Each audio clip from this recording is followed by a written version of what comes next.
Welcome back, Creative Minds. You got L Train. We're gonna get right to it, man. You guys gotta stop overthinking the obvious. You gotta go chase your dreams. The name of the game right now is taking action, making the move, making it happen, believing in yourself.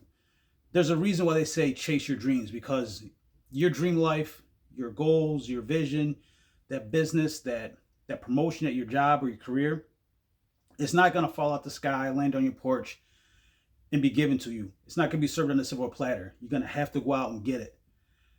So, how you chase your dreams, it could be a sprint or it could be a marathon, but you're going to have to pursue it. You're going to have relentless pursuit. I've been thinking about this the last couple of days. I think you have to pursue it like Ed Reed. If you don't know who Ed Reed is, Ed Reed's a former football player. He played for the Baltimore Ravens, and they had the toughest defenses back in the day. Like you struggled to even move the ball and score on them. And he was relentless. He would chase defenders down. He was not gonna let you score. That's how you gotta have the mindset of chasing your dreams. Like you gotta chase your dreams, grab it, tackle it. That's how you gotta move out here nowadays. The time of sitting back and waiting for a couple years to start that business or go back to school or get that certification, time is against you. Father time is against you. You don't have years to wait. You don't have time to waste anymore. So you got to pursue your dreams, man, to the best of your abilities because the process really just starts with this one decision. You're overthinking that one decision, right? Applying to medical school, applying to law school, applying to nursing school. Maybe the blue collar guys out here, you want to go switch your job up because you don't like being in the office or you don't like the environment that you're in, but you want to become an electrician, or you want to become a plumber. You know you're gonna have to go to a certain school to get those certifications, to get those qualifications. You just got to start the process. You just got to jump, make that leap, and go after it. It's not going to be easy, right? The first step is always kind of the scariest because you don't really know if it's going to work out. You don't know how long it's going to take, if it's going to take a lot of money or investment, or people going to look at you differently if you switch careers or if you start a business. It's always going to be a little intimidating, but you got to take the first step. You got to stop overthinking it. Like you got to go at it right now. Figure it out and just make that move because the universe does not wait for procrastinators. If you're lazy, you're not going to win. If you're lazy, the life you want is going to pass you by because somebody else who has the confidence, who has the intelligence, who has the drive, who has the belief, they're going to do it regardless, and you're going to get left behind. And I don't want you guys to get left behind. I know it's a mental game a lot of times. We're looking for the perfect time, for the perfect season, for the perfect situation, but the situation is now. The situation is today. That's how you got to look at it. How can I make this happen today? How can I make this happen tomorrow? I know big vision and big dreams, it may take years for you to accomplish it, but it doesn't take years for you to make that first step. I'll give you an example. I was starting a clothing brand, Creative Citizen, the dopest mental health clothing brand in the world. For 2-3 years, I kept watching all these videos about t-shirts and blanks and websites and running ads and starting a business for like 2-3 years.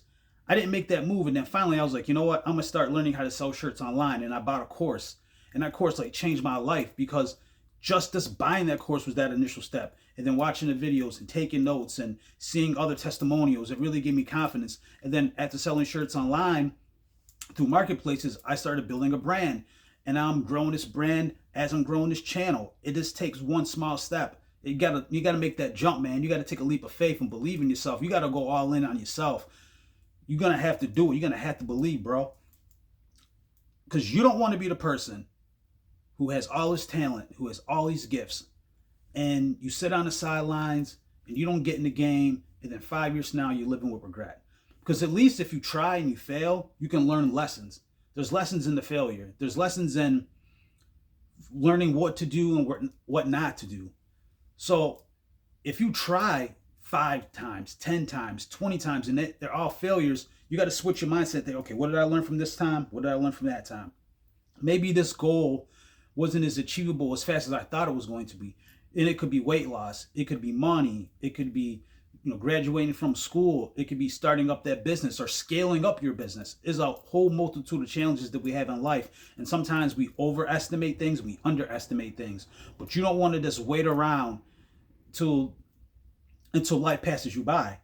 All right, so get in the game, get off the sidelines, go make a play, man. Take that first step. And when you take the first step, you're going to start to notice that you're going to be inspiring others. I'll give you a story. It was a story of the CEO.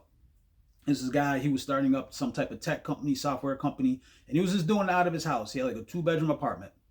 He had a bedroom, he had a kitchen, a little bathroom, he had a second bedroom he converted into an office. So he's starting his company, and the company's starting to grow. And he realizes he's going to have to get a virtual assistant. So he gets a virtual assistant to help delegate some things. And then the business keeps growing, keeps making more money, keeps growing, keeps making more money. He has to hire another virtual assistant.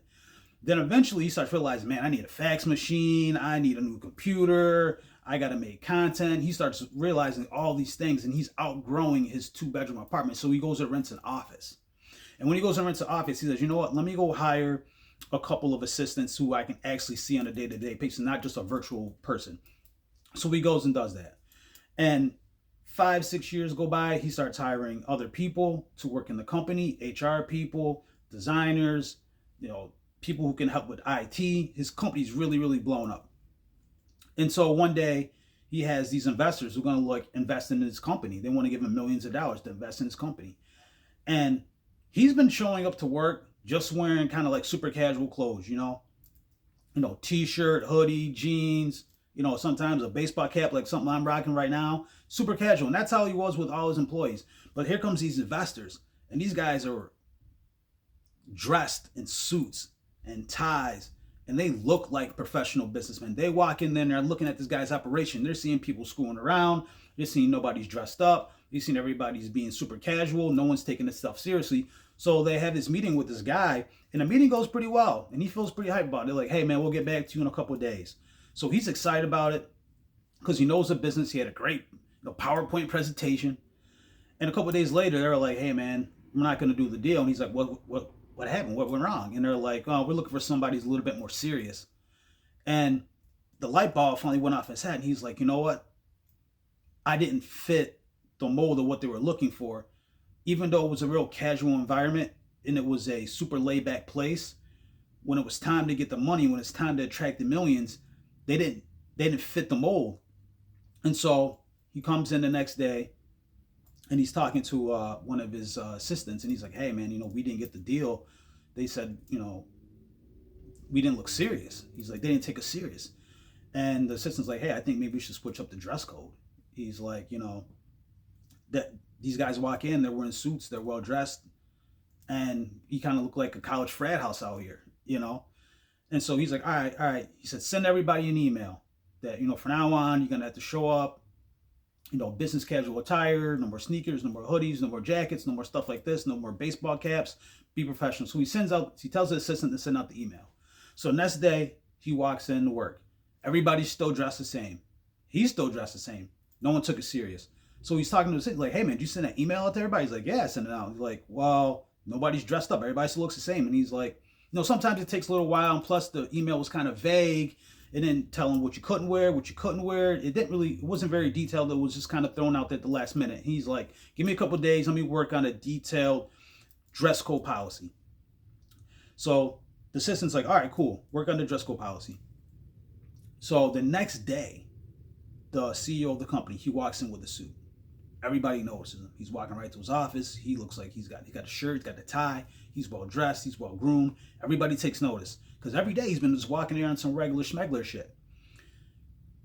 So now they're hammering out the dress code policy, and they send it out and they say, hey, starting next Monday, everybody has to abide by this new dress code. If you don't, you can be terminated. So the next day he shows up to work. Half the people are dressed a little bit better. Some people are still dressed casual. They know they still got a couple of days till next week, till next Monday to start following dress code. So some people are still in their casual attire. But this is the second day he's dressed up. The next day he shows up to work. He's well dressed in a suit again. And he notices everybody is dressed up. Everybody's well dressed. Everybody's well groomed. Everybody looks good. No more hoodies. No more baseball caps. No more sandals. No more cargo shorts. Everybody looks professional. And he's talking to the assistant. He's like, man, that got on pretty quick. He's like, everybody got the message, He's like, and it really doesn't even kick in until next week. And the lady's like, this is what happens when you lead by example. And this is what happens when you look at laws of attraction. What you put out is what you attract. So when he came to this meeting with these investors and he's wearing, jeans and a t-shirt, and they're trying to give this man millions and millions of dollars, he looks lazy. He doesn't have the correct uniform. So even right now when I'm making this video, I have a clothing brand. I sell shirts and hoodies. This is my uniform. A t-shirt, a hat, some shades. That's what I try to attract. People who like to think the same way I do, people who like to dress the same way I do. If I came on here wearing a suit, talking about t-shirts and hoodies, it wouldn't make sense. I wouldn't attract the right audience. So when you got to make the first step, taking the first step, you got to figure out who you want to be and who you want to attract when you make these steps, who you want to inspire, because people are looking at you, people are judging you, and people are seeing if you're going to be that person who you say you're going to be. So stop hesitating. Stop overthinking this, man. Y'all got this, bro. Just find the right uniform y'all need to attract the life that you want and go get it. Stop chilling on the sidelines, get in the game, go make it happen. And I got one more thing to say too. Sometimes people think this is paranoid. I don't. You got haters watching you. Some of your biggest haters are your biggest fans. They're watching your posts. They're watching your videos. They're watching your moves. They're watching your success, and they're watching your failures, and they're paying attention. So I always say, if you got haters, you're doing something good. If you got haters, you're doing something right.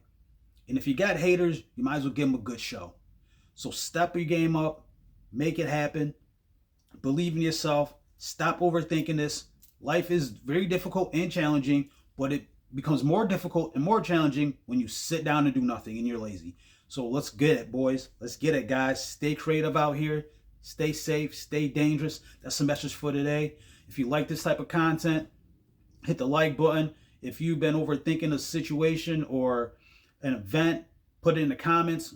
Let's communicate. Let's build something here. It's the dope environment for all people, man. It doesn't matter if you're young, old, white, black, whatever, man. This is the creative mindset. This is how we rock it. Peace. We out.